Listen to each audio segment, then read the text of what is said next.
गणेशोत्सवापूर्वी आनंदाचा शिधा राज्यातील अनेक कुटुंबांपर्यंत पोहोचलेलाच नसल्याचा आरोप काँग्रेस प्रवक्ते अतुल लोंढे यांनी केलाय। त्यांनी आज नागपूरमध्ये पत्रकार परिषद घेत सरकारवर आरोप केलेत। सरकारने राज्यातील कोट्यवधी जनतेची थट्टा केल्याचंही लोंढे म्हणालेत।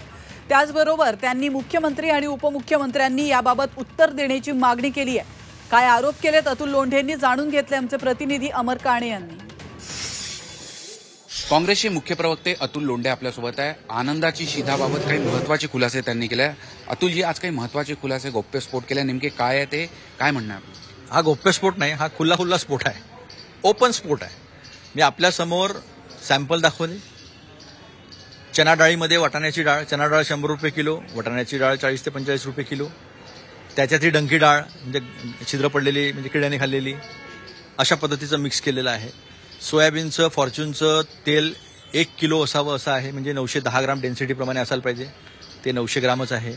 साखर ही क्रिस्टल पाहिजे, म्हणजे असं चांगला सुट्टा दाणा असतो की नाही चांगला आपण घरी जे घेतो, ती आपण पहिली पिठी आणि पिवळी साखर जी आहे अशा पद्धतीची दिली आहे।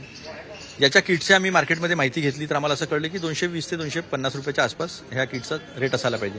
किती मिक्सिंग आहे त्याच्यावर, पण तसं ही किट 348 रुपये 6 पैशाला घेतलेली आहे सरकारने।